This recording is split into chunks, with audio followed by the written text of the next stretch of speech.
보실 하나님 말씀은 히브리서 5장 1절에서 10절까지입니다. 히브리서 5장 1절에서 10절. 신약 성경 357페이지에 있습니다. 네, 우리 한 절씩 교독하도록 하시겠습니다. 대제사장마다 사람 가운데서 택한 자이므로 하나님께 속한 일에 사람을 위하여 예물과 속죄하는 제사를 드리게 하나니,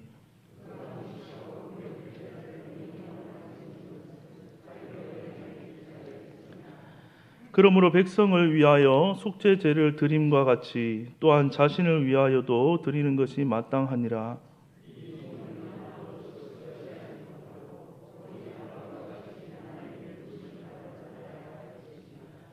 또한 이와 같이 그리스도께서 대제사장 되심도 스스로 영광을 취하심이 아니요 오직 말씀하신 이가 그에게 이르시되 너는 내 아들이니 내가 오늘 너를 낳았다 하셨고,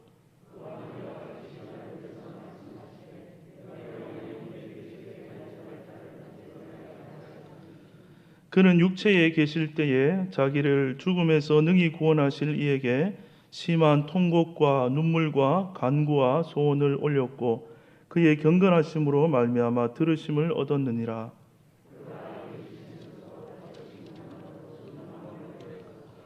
온전하게 되셨은즉 자기에게 순종하는 모든 자에게 영원한 구원의 근원이 되시고 하나님께 멜기세덱의 반차를 따른 대제사장이라 칭하심을 받으셨느니라. 아멘. 네. 오늘 특별히 교회 설립 기념주일인데 옆 사람과 이렇게 한번 인사하겠습니다. 우리가 아멘 교회입니다. 이렇게 합니다. 네. 한 번 더 인사하실 때 이번에 제 나이가 몇 살이죠 그러면? 제 나이가, 저는 아직도 젊습니다. 이렇게 하면 인사하겠습니다. 예, 한 번 더 인사하겠습니다. 저는 아직도 젊습니다. 이해가 되셨죠? 37살이다 이 말입니다. 우리가 아멘 교회니까. 네. 주님 안에 있으면 영원히 우리가 영생을 얻었기 때문에 항상 청춘인 줄 믿습니다. 그래서 또 앞으로 우리가 함께 기도하는 일에, 예배하는 일에, 교회 모든 일에 힘있게 성령의 은혜 가운데 동참하는 아멘의 모든 성도님 되시기를 주님의 이름으로 축복합니다. 아멘. 네. 오늘 우리가 5장 1절에서 10절 히브리서 말씀을 읽었는데요. 오늘 본문 1절에서 4절까지 이 히브리서 기자는 구약에 있었던 그 대제사장의 몇 가지 특징들에 대해서 얘기하고 있고 5절에서는 예수님에 대해서 얘기를 하게 됩니다. 1절을 보시면 대제사장마다 사람 가운데서 택한 자이므로 하나님께 속한 일에 사람을 위하여 예물과 속죄하는 제사를 드리게 하나니. 대제사장의 역할은 누구와 누구 사이에 있습니까? 하나님과 죄인 사이에.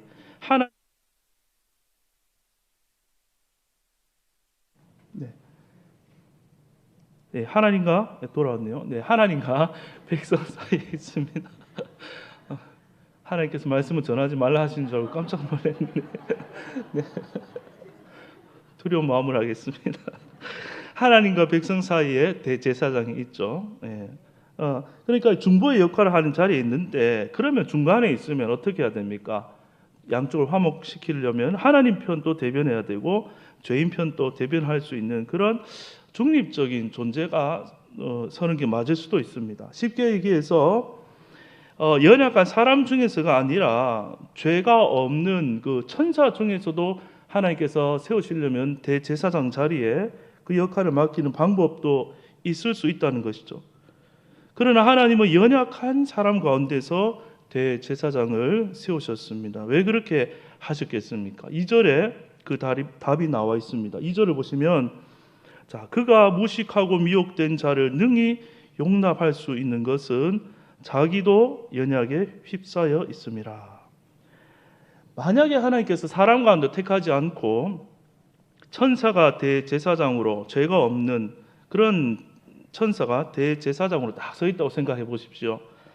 제사를 드리러 죄인이 찾아왔는데 천사가 딱 너 제목은 무엇인고 이렇게 딱 봤는데, 그래 이 정도는 이해할 수 있다, 그래 이 정도는 제사 드려 줄 수 있어, 그러면서 이 천사가 대제사장인 제사를 딱 드려주고, 또 그 다음 사람이 타고 왔는데, 야 너 이런 죄를 짓고도 너가 사람이야 이러면서 천사가 이 대제사장의 자리에서 이건 도저히 용서가 안 돼.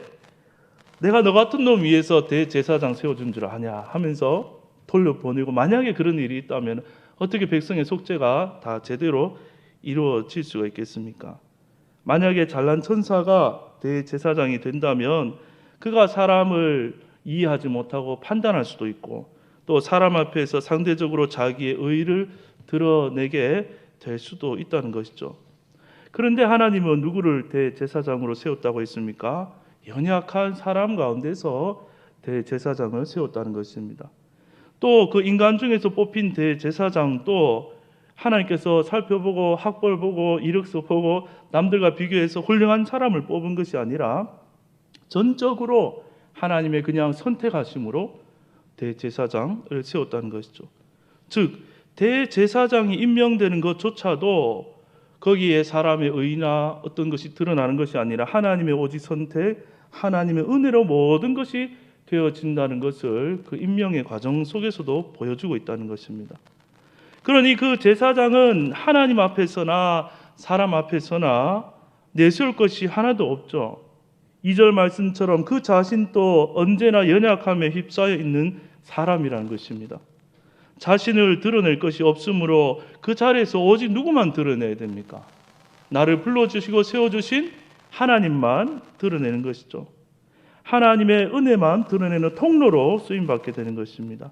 그래서 그 대제사장은 자기에게 찾아오는 어떠한 죄인이라도 다 판단치 않고 용납할 수 있다는 것입니다. 죄인이 하나님 앞에서 이 속죄함을 받는 이 거룩한 일에, 이 하나님의 일에 있어서 그 누구의 영광도 그 안에 섞이지 않고 오직 모든 것이 하나님의 은혜로 되어진다는 것을 확실히 이 과정 속에 보여주고 있는 것입니다. 이렇게 히브리서 기자가 1절에서 4절까지 대제사장은 연약한 중에서 뽑았다, 또 하나님이 택했다, 이런 얘기를 꺼내고 있는 이유는 5절부터 나오는 참 대제사장이 되신 예수님 얘기를 하고 싶어서 앞에 이 얘기를 쫙 한 것입니다. 5절에 보시면 또한 이와 같이 그리스도께서 대제사장 되신 또 스스로 영광을 취하심이 아니요 오직 말씀하신 이가 그에게 이르시되 너는 내 아들이니 내가 오늘 너를 낳았다 하셨고, 이 구약의 대제사장이 오직 하나님의 은혜로 선택으로 세워지는 것처럼 마찬가지로 예수님께서 하나님의 아들이 되신다 하는 것도, 또 그 예수님이 큰 대제사장 되신다고 하는 것도 예수님 스스로가 한 것이 아니라 하나님이 딱 얘기해 주셨다는 거죠. 하나님으로 말미암았다는 것을 말하려는 것입니다. 지금 우리가 히브리서 처음 시작할 때 그 배경을 살펴보았는데, 지금 이 히브리서의 편지를 받는 교회 수신자들이, 성도들이 어떤 상태에 있습니까? 그들은 예수님에 대해서 흔들리고 있는 자들입니다. 예수님을 확실한 하나님의 아들 메시아로, 또 우리의 죄를 완전하고 영원히 속죄하신 그러한 대제사장으로 받아들이는 데 있어서 주저하고 있는 그런 상황 가운데 이 말씀을 주고 있다는 것이죠. 그런데 예수님은 누가 확정해 주시는 분이냐? 하나님이 확정해 주시는 분이라는 것입니다. 예수님께서 세례를 받으시고 물에서 올라오실 때 하늘 문이 열리고 어떤 음성이 들렸습니까? 하나님께서 이는 내 사랑하는 아들이요 내 기뻐하는 자로다. 하나님께서 그를 아들로 인쳤다는 것이죠. 또 하나님은 예수님을 향해 시편 110편 4절에서 이미 너는 멜기세덱의 반차를 따르는 영원한 제사장이다. 하나님께서 예수님을 제사장이다 이렇게 임명했다는 것입니다. 멜기세덱에 관한 것은 앞으로 히브리서 계속 나오니까 다음번에 살펴보도록 하겠습니다. 저는 구약에 있었던 모든 대제사장들은 장차 나타날 한 사람, 한 분 참 대제사장의 예표가 다 되는 것입니다. 또 구약의 모든 제사들은 장차 나타날 단 한 번의 제사, 십자가 사건을 다 예표하는 것입니다. 구약에 드려진 모든 희생 제물들은 나중에 십자가에서 단번에 드려질 예수님의 몸을 예표하는 것입니다. 저는 이것을 묵상하면서 하나님의 은혜가 얼마나 참 섬세하고 친절한 것인지에 대해서 깊이 은혜를 받았습니다. 우리는 성경을 너무 이미 익숙히 잘 알고 있기 때문에 하나님이 사람 되신다는 데 있어서 아무 감각이 우리는 없을 수 있습니다. 너무 당연하게 보입니다. 하지만 하나님이 사람을 구하기 위해서 사람이 되신다는 이러한 방법은 아무도 상상해낼 수 없는 방법이란 것이죠. 이것은 오직 하나님께서만 생각해낼 수 있는 놀라운 방법이란 것입니다. 자, 그런데 하나님이 갑자기 어느 날 사람은 나타나서 내가 하나님의 아들이다 하면 아무도 믿지 못하기 때문에 하나님은 이 구원의 일을 위해서 치밀하게 계획하십니다. 모세를 통해서 말씀을 주시고 성막을 짓게 하시고 제사장과 제사 제도를 고안해내셔서 다 가르치십니다. 그리고 수많은 선행학습을 이 백성들, 이스라엘 백성들에게 시키시는 것이죠. 또 사람의 입장에서 그 사람을 위해서 제사장을 세우는 일을 사람이 생각해서 고안해낸 것이 아니라 하나님이 생각해낸 것임을 생각해 볼 때 이것은 정말 놀라운 일이 아닐 수 없는 것이죠. 사단에게 속아 넘어가 아무것도 모르고 깜깜한 상태에서 살아가는 이 죄인들을, 우리들을 구원하시려고 하나님께서는 어떻게 하면 이들을 구원할 수 있을까 골똘히 생각을 하시다가 이러한 신묘막측한 방법들을 다 생각해 내시고는 정말로 뛰면서 하나님 기뻐하지 않으셨을까, 이런 묵상을 해보았습니다. 하나님의 말씀을 거역하고 죄로 오염된 인간을 하나님께서 그냥 폐기 처분, 그냥 없는 것으로 하셔도 아무 사실 할 말이 없을 텐데 하나님께서 지어놓은 이 사람을 얼마나 아끼고 귀하게, 버릴 수 없는 것으로 귀하게 보시니까 이런 것들을 다 하나님 머릿속에서 고안해내셨다는 것이죠. 하나님은 죄인된 우리를 결코 쉽게 포기하지 않는다라는 것을 보여주고 있는 것입니다. 여러분에게 만약에 자폐 아이가 있다고 한번 생각해 보십시오. 이 아이가 아빠가 너를 사랑한다는 것을 이 아이에게 가르치려면 한 몇 년 정도가 걸리겠습니까? 수십 년이 걸릴지도 모릅니다. 그래도 아빠는 포기하지 않고 그 아이에게 내가 아빠고 너를 사랑한다는 가르치기 위해서 역할을 다할 것입니다. 수십 년이 지나 이 자폐 아이에게서 아빠의 그 사랑을 안다는 어떤 조그마한 표시만 보였다 할지라도 이 아빠가 얼마나 그것을 보면서 기뻐하겠습니까? 하나님과 우리 죄인의 사이는 이 아빠와 자녀 사이보다도 사실은 훨씬 더 먼 것입니다. 그렇기 때문에 하나님은 일찍부터 아브라함을 부르시고 이삭을 부르시고 야곱도 세우시고 모세를 통해 제사 제도도 가르치시고 수많은 선행학습을 시켜서 또 율법을 주셔서 너희들이 죄인이라는 것을 알게 가르치시고 제사 제도를 통해 피와 속죄의 개념을 새겨지도록 다 하셔서 이렇게 준비를 다 하셔서 예수님이 나타날 때 알아들을 수 있도록 다 가르치셔서 그때 맞게 예수님 보내주셨다는 것이죠. 정말 이것은 절절한 하나님 아버지의 그 사랑의 노력이라고 보여지지 않습니까? 자, 그런데 이러한 하나님의 선행 학습을 다 거쳤는데도 불구하고 예수님이 누구신지에 대해서 희미하게 알거나 모른다면, 알지 못한다면 이것은 너무나 안타까운 일이라 할 수 있는 것입니다. 예수님이 누구십니까? 예수님은 단번에 우리를 속죄하시고 온전케 하실 참 대제사장이 되시는 것입니다. 이 참 대제사장이 해야 할 역할은 무엇입니까? 한편으로는 온전히 인간의 편에 서야 합니다. 온전히 죄인들과 동일하게 되셔서 모든 죄인을 다 끌어안고 대표로서 속죄를 위해 나갈 자격이 되셔야 합니다. 또 한편으로는 이들을 속죄하기 위해서 온전히 하나님 편에 서서 실제로 그 속죄가 효과적으로 이루어지도록 그 실제의 속죄를 행해야 되는 것이죠. 구약에 있었던 수많은 대제사장들은 연약한 인간을 대표한다는 측면에서는 그들이 가능했지만 이들을, 죄인들을 하나님 앞으로 데리고 나와 온전히 속죄하는 그 일은 할 수가 없는 것입니다. 즉 십자가에 참된 제사를 드릴 수 있는 분은 오직 예수님 한 분밖에 없다는 것입니다. 그런데 오늘 말씀해 보면 그 예수님이라고 하더라도, 하나님의 아들이라고 하시더라도 그냥 쉽게 속죄가 되는 것이 아니죠. 오늘 7절을 보겠습니다. 우리 7절을 같이 성경 가지신 분들 한 목소리로 한번 읽어보도록 하겠습니다. 7절입니다. 시작. 그는 육체에 계실 때에 자기를 죽음에서 능히 구원하실 이에게 경건하심으로 말미암아 들으심을 얻었느니라. 여기에 보시면 그가 예수님이죠. 육체에 계실 때에 그랬는데 이 육체는 죄의 유전을 가지고 있는 아담의 후손의 몸을 의미합니다. 허물과 죄로 죽은 몸입니다. 또 뒤에 나오는 죽음에서라는 이 단어와 같은 의미라고 볼 수도 있죠. 이 죄의 몸을 가진 우리 모두는 이미 죽음 가운데 살고 있는 것입니다. 예수님은 스스로 이 땅을 오셔서 사는 동안 스스로 죄를 지으신 적이 한 번도 없지만 이 아담의 몸을 예수님이 갖고 있기 때문에 사망의 몸을 갖고 있기 때문에 이것이 바로 예수님 또 연약에 휩싸여 있다. 우리를 위한 우리 편에 서신 대제사장이 되실 수 있다라는 측면의 설명이 되는 것이죠. 그럼 예수님은 이 몸의 구원을 위해서 어떻게 하셨습니까? 7절을 다시 보시면 죽음에서 능히 구원하실 이에게 누구에게죠? 즉 하나님께 다시 살려주실 하나님께 무엇을 했습니까? 심한 통곡과 눈물과 간구와 소원을 예수님이 올려드렸다라고 말씀합니다.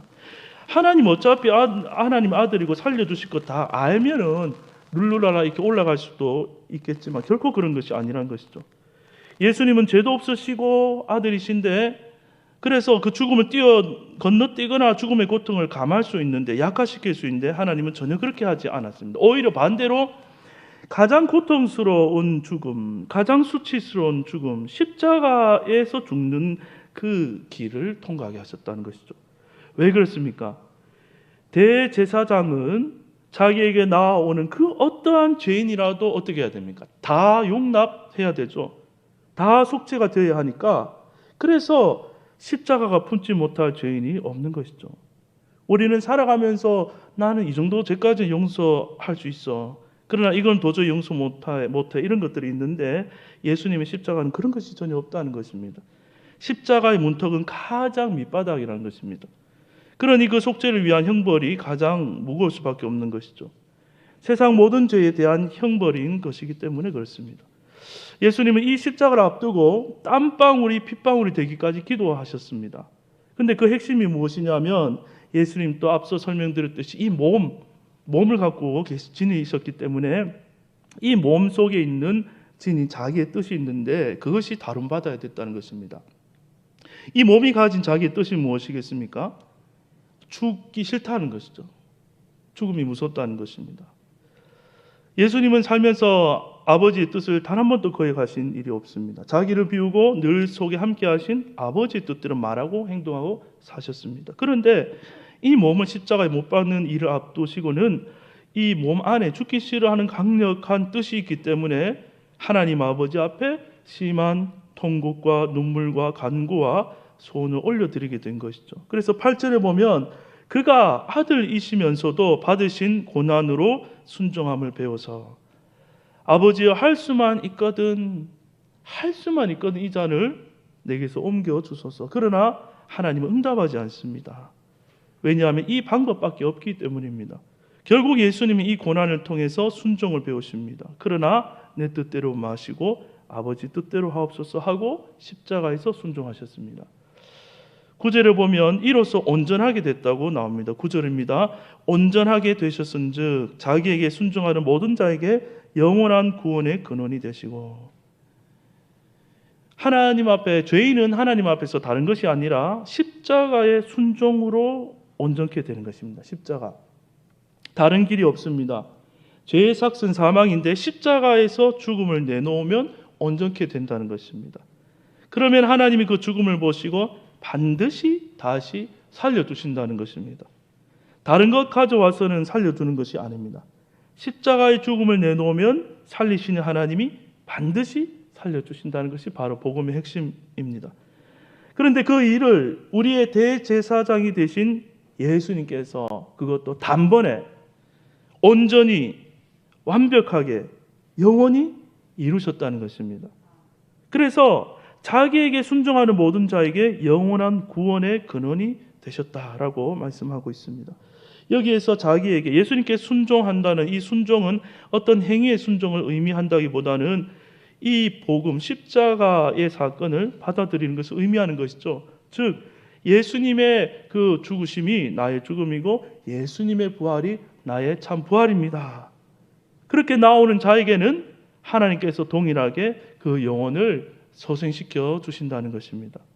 그래서 10절에 보면 예수님은 한계가 있는 땅의 제사장이라 불리지 않고 실제로 온전한 속죄를 이루시고 죄와 사망을 다 이기시고 부활하신 하늘의 영원한 대제사장, 즉 멜기세덱의 반차를 따르는 제사장이다라고 예수님이 하나님 앞에 칭함을 얻게 되었다는 내용입니다. 오늘 말씀이 좀 딱딱하고 교리적이고 복잡한데 이제 말씀을 한번 정리하고 마치도록 하겠습니다. 하나님께서 이 깜깜한 죄인들을 사랑하기 위해서 앞에 제가 설명드린 대로 열심히 모든 것을 생각해내시고 이렇게 또 예수님의 약속들을 보내주셨습니다. 하나님은 오늘날에도 동일하게 우리를 열심히 지금도 사랑하고 계십니다. 구약에도 보면 하나님 알아듣지 못하는 죄인들에게 끊임없이 누구를 보냈습니까? 선지자들을 계속 보내셨습니다. 사람은 듣기 싫다고 죽이고 또 죽이고도 하나님은 포기하지 않고 마지막 아들까지 계속 하나님은 우리가 알아들을 때까지 보내주셨다는 것이죠. 복음 또한 마찬가지입니다. 복음은 우리에게 계속해서 뭐라고 말합니까? 우리에게는 너무나 좋으신 하늘의 대제사장 예수 그리스도가 너에게 있다. 그것을 계속 말씀해 주고 있는 것입니다. 그분은 이미 우리 안에 들어와 계시고 우리의 연약함을 이미 다 아시고 항상 우리 편에 서 계시고 또 우리의 앞에 앞장서셔서 우리의 모든 죄를 십자가로 대속하시고 그 십자가를 통과해 부활의 생명 즉 성령을 가져다 주시는 너무나 좋으신 대제사장 예수 그리스도가 우리와 영원히 함께 있다고 계속해서 우리에게 말씀을 하고 있다는 것입니다. 여러분 마음속에서 무엇을 바라보며 무엇을 붙잡고 살아가시겠습니까? 오직 다른 모든 것도 내려놓고 우리 안에 함께 하시는 이 예수 그리스도를 붙잡고 살아가시게 되기를 주님의 이름으로 축복합니다. 또 이 예수 안에 있으면 우리도 예수님의 길을 똑같은 길을 이 땅에서 걷게 됩니다. 그가 아들이시라도 하나님의 아들이시라도 무엇을 통해 무엇을 배웠다고 했습니까? 고난을 통해 순종함을 배우는 그 길을 걸어갔습니다. 그러한 것처럼 하나님은 오늘 또 우리 인생 가운데 고난을 통해서 인도하시고 다루십니다. 여러분 통밀 그대로 있으면 아무런 쓸모가 없죠. 그러나 이 통밀이 갈려서 곱게 가루가 될 때 하나님과 사람에게 먹기 좋은 빵이 될 수 있습니다. 예수님이 십자가에서 드려지셨을 때 우리에게 영원한 생명의 양식이 된 것처럼 우리 또한 우리 인생의 십자가의 길을 걸어갈 때에 그 고난을 통과할 때에 하나님과 사람 앞에 귀하게 쓰임받을 수 있는 하나님이 드시기에도 소화가 잘 되는 또 사람이 받기에도 너무나 좋은 그런 사람으로 예수님 안에서 우리 성품이 변화되고 육신의 힘으로 사는 사람에서 점점 더 성령으로 살아가는 그러한 삶으로 고난을 통해 순종을 배우는 그 길로 변화되어져 가는 것입니다. 그것이 바로 십자가가 우리에게 영광이 되는 이유고 또 우리의 고난이 우리에게 정말 영광이 될 수 있는 이유가 되는 것입니다.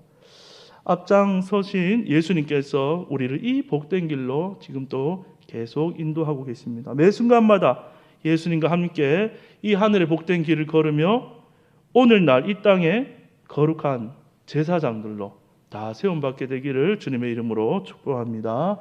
기도하겠습니다. 하나님, 우리의 힘으로 우리의 의로 할 수 있는 것은 하나도 없음을 시간 주님 앞에 고백합니다. 하나님께서 우리를 불러주셨고 하나님께서 우리를 세워주신 줄로 믿습니다. 모든 것이 하나님의 은혜로 된 것이며 우리가 이 자리에서 지금 앉아 예배드리는 것도 전적인 하나님의 은혜임을 고백합니다. 우리에게 날마다 하나님의 그 사랑의 복음을 들려주시고 또 우리 안에 너무나 좋으신 대제사장 되신 예수님이 계심을 더 깊이 알아가는 우리의 삶이 되게 하여 주시옵소서. 그리하여서 내가 주인이 되어서 나를 더 세우기 위해서 사는 삶에서 벗어나게 하시고 예수님을 앞세우고 예수님을 우리 삶의 주인으로 모시고 예수님을 더 알아가고 예수님과 더 교제하고 사랑하고 함께 살아가는 우리 삶이 되도록 인도하여 주시옵소서. 세상 영광에 가려 보지 못했던 하늘의 영광을 보게 하여 주시고 고난 속에 들어있는 하늘의 축복을 발견한 자들이 다 되게 하여 주시옵소서. 감사드리며 예수님의 이름으로 기도합나이다. 아멘.